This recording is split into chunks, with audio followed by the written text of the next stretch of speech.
지금 언론에서도 이것과 관련해 가지고 굉장히 아주 시끄럽게 만들고 있습니다.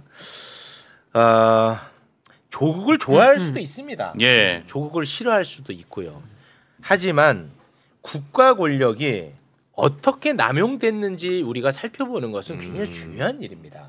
나는 이 사건을 조국 이름만 빼고 좀 냉정하게 보면 모든 사람들이 다 달리 볼 여지가 있다고 보거든요. 이 조국 이름 때문에 이미 느낌 저널리즘, 느낌 비평으로 가는 거야. 다 나만의 답이 있거든. 네. 조국에 대해서. 왜 난 이 조국 이름 빼? 난 타국이라고 했으면 좋겠어. 타국. 나 진짜 그냥 본질만 봤으면 좋겠다. 본질을 봐야 된다. 본질이 중요하니까. 자, 조국이 위대하다 뭐 이게 아니야. 예. 국가 권력이 어떻게 남용됐고 그 과정에서 한 집안이 박살이 난 그리고 언론이 어떻게 활용되고 악용됐고 이거를 보자는 거야. 네. 그래서 이 과정을 대한민국에서 가장 열심히 살펴본 한 사람이 있습니다. 정말 이 유튜브 시대에 최고의 순기능이 이런 사람이라고 저는 개인적으로 생각합니다. 빨간아재 박효석 기자님 박수로 맞이합니다. 네. 안녕하십니까, 빨간아재입니다. 네, 반갑습니다. 고맙습니다. 우리 기자님은 근데 왜 이 사건에 대해서 그렇게까지 인생을 걸면서 그 재판 다 가고 그러셨잖아요. 뭐 인생을 걸고 그렇게 한 건 아니고요. 아, 그건 아니에요? 네.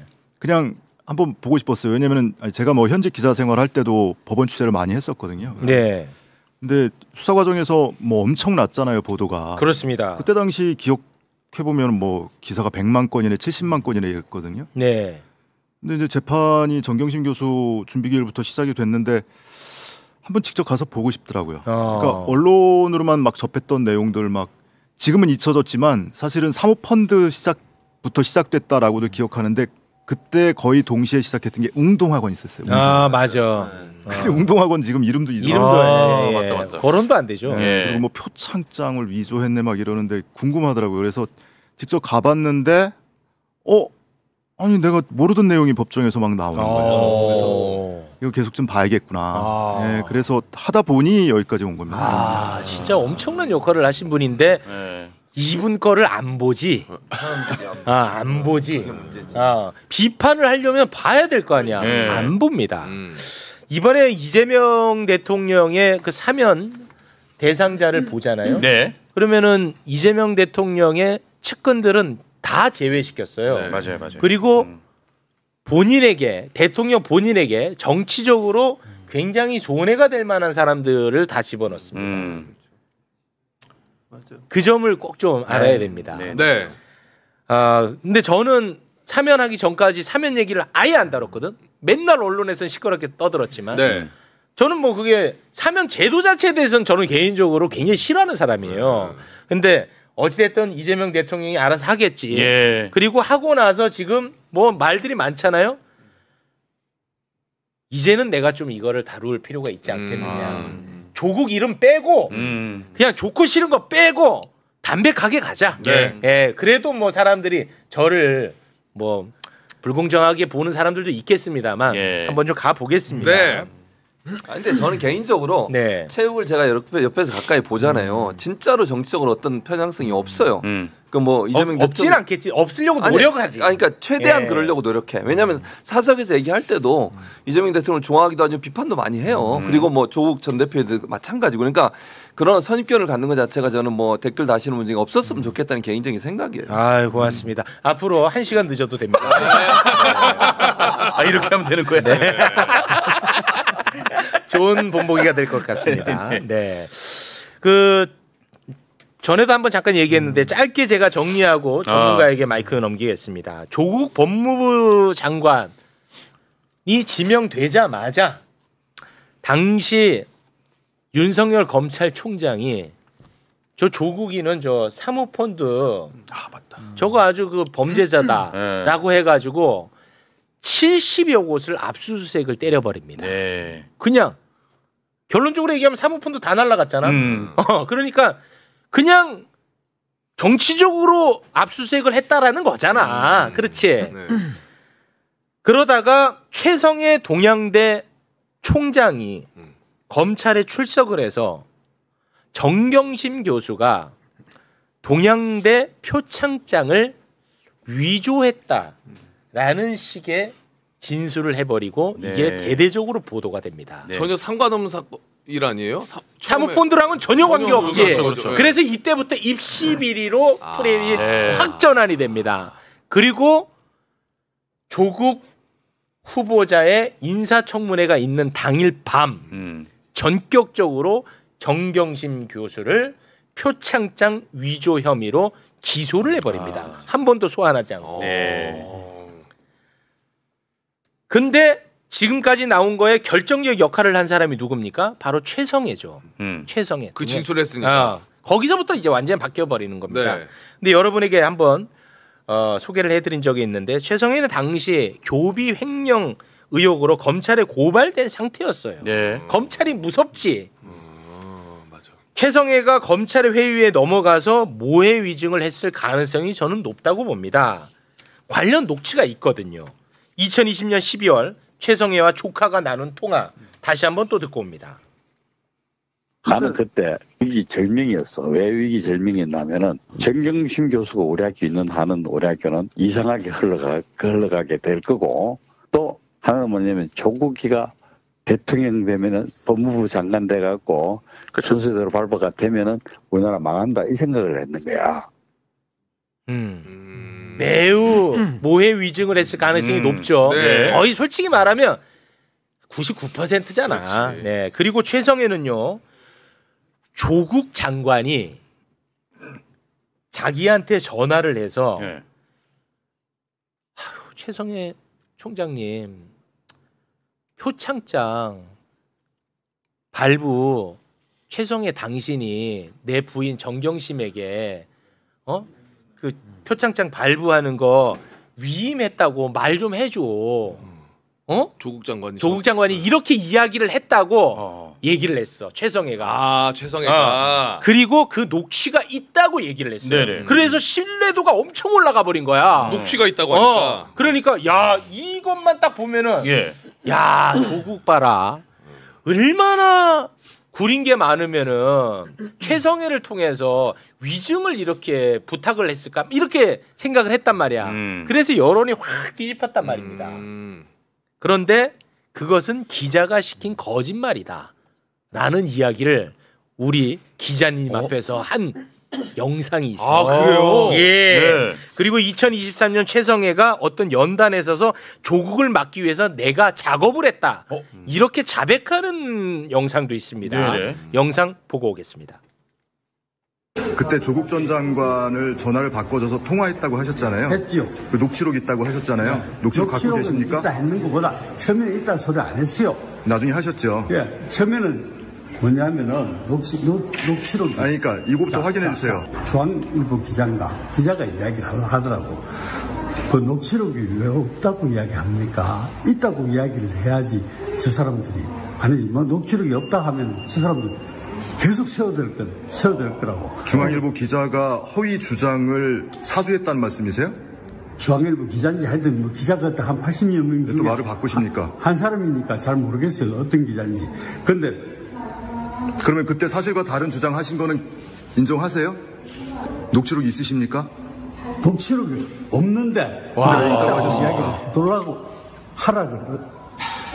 그래서 내가 처음에는 그 말이 뭐냐면 누가 그렇게 지시하셨나요? 기자 중에 한 사람이요. 중앙일보 기자입니까? 중앙일보 기자인지 뭐 KBS 기자인지 잘 모르겠어요. 오로지 저 이상한 사람이 조국 우리나라에 높은 자리에 가면은 우리나라가 더 이상해지겠다는 그런 마음으로 저는 작업을 했습니다. 자, 제가 여기서 하나만 여쭤볼게요. 신인규 변호사님. 네. 지금 본 영상 본 적 있어요? 저는 오늘 처음 보죠. 네. 박교석 기자님 박수 한번 부탁드리겠습니다. 감사합니다. 갑자기요? 이게 자백한 거 잡았잖아요. 자백했잖아. 자백. 알겠죠. 이제 판결문에 저 최성애 총장이 조국하고 통화를 했고 위임했다고 해달라. 그 당시에는 다 그렇게 하지 않았냐. 우리 민희 이뻐하셨잖아요. 민희를 봐서라도 그렇게 해주세요라고 진술했다고 판결문에도 적혀 있어요. 판결문에도 적혀 있어요? 와 조국 진짜 미치겠다. 장관이 그렇게 이야기했다라고 판결문에 돼 있다. 판결문에 적혀 있어. 최성해가 조국한테 그렇게 들었다고 진술한 걸로. 아니 이 영상 어디 국가기관에 좀 제출을 좀 하세요. 그래서 뭐 지금 뭐 사면이 이제 기화가 돼서 오늘 저도 이 자리에 나왔지만 사실은 사면보다 더 중요한 거는 저런 것들이 켜켜이 쌓이고 나면 이 사건이 수사나 재판 당시에 왜곡됐던 것들이 바로 잡히는 시기가 언젠가 오지 않을까. 그 시기를 향해서 가야 하지 않나 뭐 이런 생각을 하죠. 그리고 또 어마어마하게 유명한 악질적인 검사들의 모해 위증성 행위. 대표적으로 하나만 좀 소개를 해주시면 어떨까 싶습니다. 서울대 그 공익인권센터 인턴. 예. 네. 이게 시간이 조금 필요할 수밖에 없는데. 좀 짧게 해야 되는데. 표창장만 많이들 기억하시잖아요. 입시 관련해서. 우리 신인규 변호사님도 그때 이제 처한 이제 자리가 있었으니까 비판 논평도 내고 하셨었는데 뭐 인턴십 확인서, 체험 활동 확인서 뭐 이런 것들이 허위다. 이렇게 그 중에 대표적인 것 중에 하나가 서울대 공익인권법센터 인턴십 확인서예요. 그렇지. 엄마는 표창장 주고 위조해서 주고 아빠는 인턴십 확인서 줬다. 이런 인턴 구도. 하지도 않았는데 확인서를 써줬다 이거야. 그래서 그 대표적인 증거, 쟁점이 됐던 게 뭐냐면 사진 하나 좀 띄워주시겠습니까? 바로 증거 쟁점.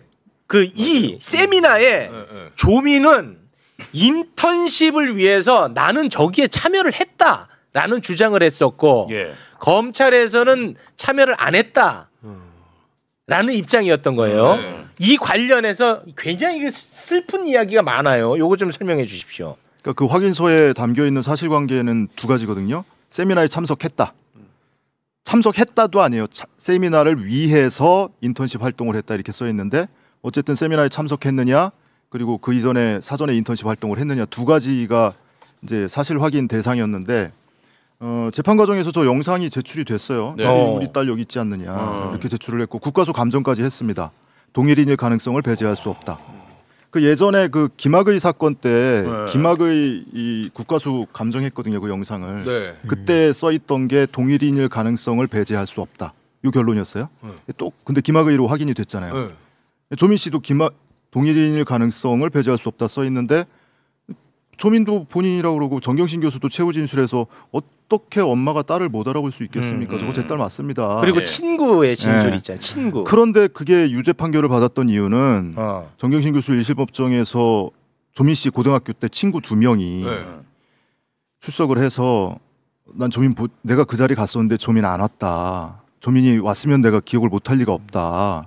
이러면서 인턴십 확인서를 보고 황당했다, 허위다 이렇게 진술을 해요. 친구가 거기서 다 뒤집힌 거예요. 한 명은 한용예고 그 외국대학 가는 OSP 반 동기였고 한 명은 대원예고 친구였는데 그래서 1심 재판부가 야 얘들이 거짓말할 리가 없잖아. 그렇지. 근데 받대는 사람이 서너 명 있는데 얘들이 거짓말할 이유가 없는데 안 왔대잖아. 그러니까 니네 말은 믿을 수 없어.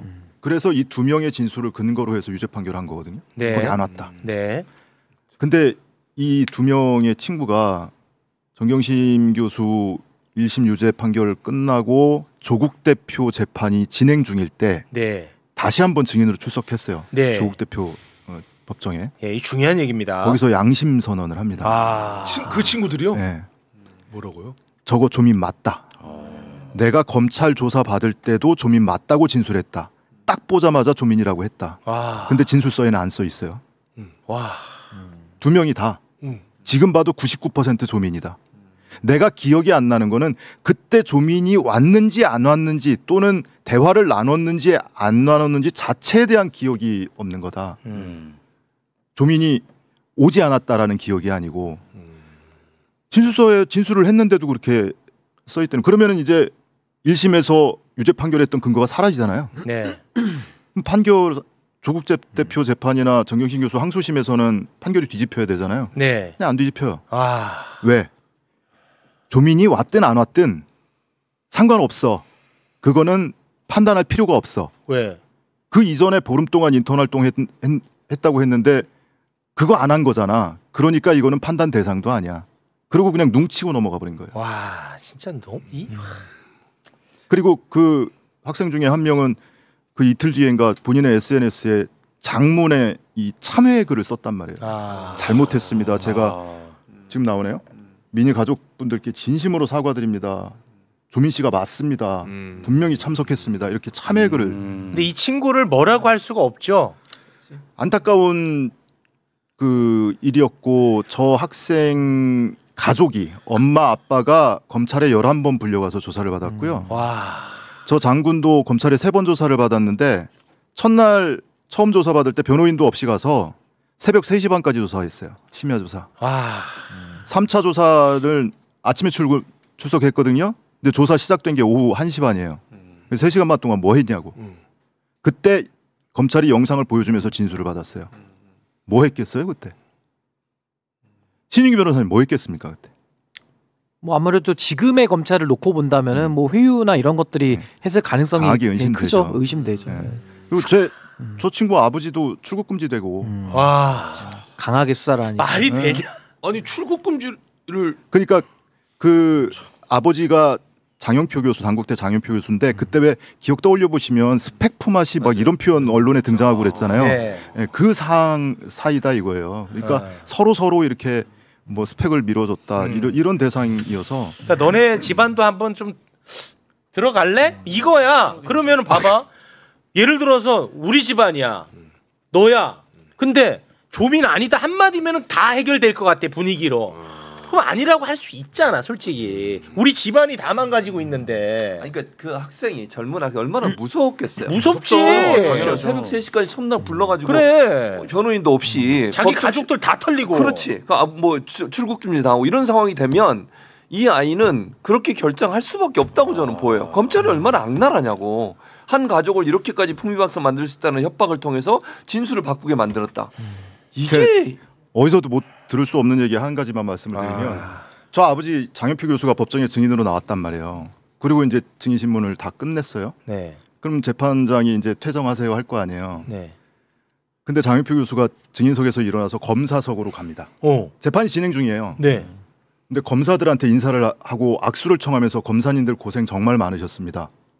그러고 조국 대표 측 정경심 교수 측 변호인을 향해 보면서 변호인은 적입니다. 와, 뭘 액션을 취해주네. 그리고 장윤표 교수 본인의 검찰 조사 당시에 진술 조서에 4차 조서인가 6번 출석했거든요. 4차 조서에 맨 끝에 본인이 자필로 저희 가족은 전 가족이 수사에 적극적으로 협조하였으니 이 점을 감안하여 주시기 바랍니다. 이렇게 써놨어요. 와, 진짜 무섭다. 무섭다. 그리고 법정에 와서 검사님들 고생 많으셨다고 재판 진행 도중에 악수 청하고 변호인들한테 욕하고. 이런 거에 관심 가져야 되지 않아? 왠지 알아? 우리 가족이 당할 수 있어요. 그렇죠. 이런 얘기를 해야 되는 거야. 그 사실은 조국 전 대표 가족 다음으로 버금가게 저 가족이 굉장히 괴롭힘을 많이 당한 거죠. 네. 아들을 볼모 삼아서. 왜냐하면 아들도 생활기록부 제출했거든요. 검찰이 제출하라고 그래서. 근데 아들 스펙이 또 화려해요. 뭐 서울대에서 논문도 썼고요. 고등학교 때. 뭐 이런 것들이 있으니까. 예. 그러니까 볼모 잡아놓고 그런 진술 받아낸 거죠. 그러니까 다시 한번 말씀드리겠습니다. 조국이 훌륭하다는 얘기가 아닙니다. 국가 권력이 어떻게 악용되는지 얼마나 위험한지를 얘기하자는 거예요. 근데 아직도 그 체육이 족바 막 이러고 아유 진짜. 여러분 진짜 이거 관심 안 가지면 여러분이 당할 수 있습니다. 아까 최욱 씨가 얘기했잖아. 조국이라는 이름을 빼고 거기에 누가 있든 타국을 넣으라고 했잖아. 그러니까 타국. 그 사람이 이런 일을 당하고 그게 본인 일이라면 과연 그 어떻겠냐는 거야. 그렇습니다. 이건 정말 견딜 수 없는 일이에요. 그렇습니다. 있을 수 없는 일이지. 그러니까 저는 이번 사건의 본질 자체가 그러니까 검찰권의 행사의 남용이잖아요. 그러니까 잘못되게 표적을 해가지고 그렇죠. 한 사람을 갖다가 소위 말해 조지는 식의 이런 그 얘기를 수사 방식인데, 전 여기에 대해서는 정말 이제 우리 사회에 대한 그 환기도 상당히 좀 많이 돼 있는 이런 상황에서 검찰에 대한 검찰청 해체 그 책임과 이번에 조국 대표에 대한 사면으로 아마 그걸 이재명 대통령께서도 마무리를 하려고 했던 것 같고 네. 저는 그 동일한 행태에 대한 문제 제기는 지속돼야 된다고 생각합니다. 그게 이제 가장 대표적인 게 윤석열 정권 하에서 벌어진 사실 송영길 전 대표에 대한 네. 수사거든요. 네. 그러니까 그런 방식을 검찰이 계속 써왔다라는 것을 또 알려야 되고 또 우리 정대택 선생님도 그렇습니다. 그걸 20년을 당하신 네. 거잖아요. 그러니까 네. 이런 부분들에 대한 좀 공통 고리를 네. 좀 앞으로 계속 더 이야기를 해야 되지 않을까 싶습니다. 고맙습니다. 그러기 위해서는 우리 박효석 기자 같은 분들이 많아져야 돼. 그러니까요. 내가 항상 얘기했지만 대한민국은 검찰 단계에서의 보도는 쏟아지거든요. 근데 진짜 중요한 법정에서의 보도가 없어요. 네. 맞아요. 근데 그거를 하는 분이야. 맞아. 그거를 근데 단순히 조국 전 대표뿐만 아니라 시사계 오달수. 그러니까 박 기자님이 하는 여러 가지가 있잖아요. 예를 들면 지금 근데 여러분 실제로 보면 안 닮았어요. 근데 화면으로 보면 약간 느낌이 있어. 죄송합니다 그 부분은. 아니 그러니까 예를 들면 지금도 이화영 전 부지사 사건이든 김영 전 부장 사건이든 직접 계속 법정에 들어가서 진실을 파헤치고 있어요. 네. 그러니까 언론이 보도하지 않는 숨겨져 있는 사실들 그런 부분들을 이런 이제 저널리스트들이 잘 해주니까. 진짜 훌륭한 기자야. 근데 문제는 이거를 메이저 언론들이 받아 안 쓰지 받아. 않아. 진짜 나쁜 사람들이죠. 안 받아. 아까 그 세미나 관련해 가지고 조국 대표가 언론에 대해서 너무 속상하다고 글을 올린 게 있는데 요거 하나 보면서 좀 마무리 짓겠습니다. 그 조국 대표가 그 올린 거 있죠? 그 페북에다가. 네, 그거 한번 좀 볼까요? 아 없어요? 네. 없어요. 없으면 됐어. 네. 아 근데 하나 아까 있는데. 그 동양대 최성애 네, 최성애 총재. 요거 직접 총장. 가셔가지고 그 진술 딱 영상으로 찍으신 게 네. 넌 너무 충격적인데 진짜 충격이야. 근데 사람들은 아무도 그냥 몰라. 최성애가 얘기한 걸로만 알고 있을 거 아니에요 대부분. 그렇습니다. 아니 판결문에도 그렇게 나왔다는데 그러니까. 뭐 다른 도리가 없지. 근데 이게요 비견한 얘가 그때 심우정 딸 관련된 사안들이 있었잖아요.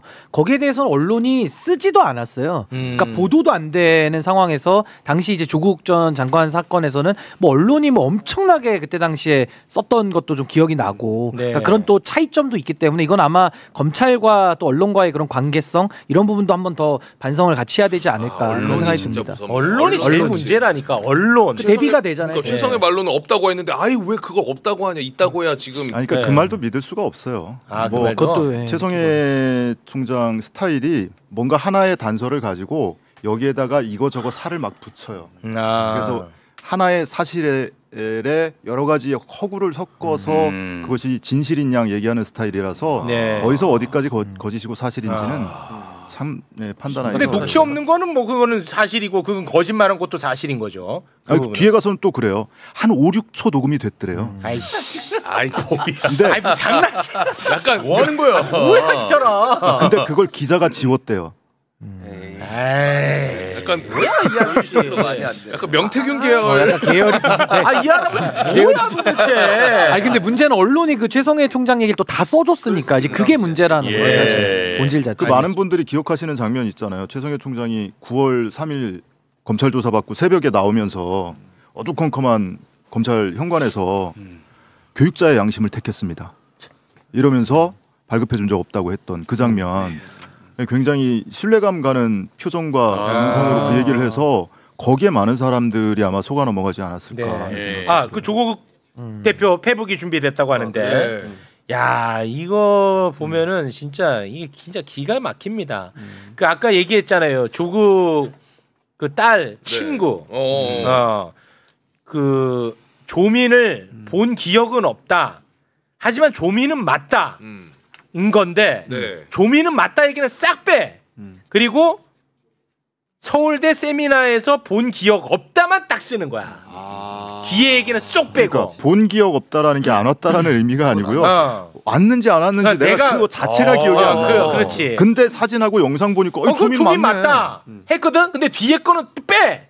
앞에 것만 딱 쓰는 거야. 언론이. 다 좋다 이거예요. 그럼 검찰 조사할 때 그렇게 진술을 했었는데 왜 조서에 안 써 있냐고요. 조서에 안 써 있는 거는 이제 검찰 문제고 이거는 언론 문제고. 다 복합적으로. 그러니까 언론이 양쪽을 다 보도해야 되잖아요, 사실을. 근데 선택과 배제를 통해서 지들이 원하는 방향으로 사건을 이끌고 가기 위해서 안 좋은 것만 선택해 쓰고 좋은 건 빼버리는 거예요. 이런 방식이 언론의 아주 잘못된 보도 행태 중에 하나죠, 사실은. 네. 아무튼 뭐 시간 관계 계상 이제 마무리하시는 것 같은데 됩니다. 그 인권법 센터 인턴십 확인서에 두 가지 사실관계 있다고 그랬잖아요. 세미나 참석했느냐, 이전에 보름 동안 인턴십 활동했느냐. 네. 근데 인턴십 활동 안 했다라고 계속 판단을 한 건데 그것도 보름이 아니고 1년 전부터 한 활동 기록이 다 나왔어요. 아 그것도 와, 그래도 유죄. 그래도 유죄. 야, 야, 이거는- 야 10개월 동안 했다고? 야 확인서에는 보름 동안 했다고 써 있잖아. 요 보름 동안 한 거 아니잖아. 뭔 소리야? 그러니까 허위. 뭔 소리 하는 거야? 어처구니가 없네 진짜. 듣고 싶으시면 말씀해드리고요. 아니 그 이런 내용을 처음 들으면 어떻게 어처구니가 없네 진짜. 어처구니가 없잖아 지금 여기 다 처음 들었잖아 우리는. 어떤 체험활동 확인서는 90시간을 했다고 써 있는데 야 우리가 계산해 보니까 많이 해봤어야 72시간일 것 같은데 그러니까 허위. 자기 아니 그러니까 90하고 72가 다르다는 이게. 이유로 그게 말이 돼요? 18시간. 그래서 이제 뭐 시간이 없어서 우리 대한민국 언론인, 정치인은 뭐 이재명 대통령의 사면에 대해서 비판하고 뭐 그거 다 좋아. 뭐 자기들 알아서 할 문제고 예. 언론인 분들이 이 조국 사면에 대해서 비판을 할 수 있다고 봅니다. 비판을 하려면 알고 비판해야지. 최소한 이 정도는 알고 비판하면 인정.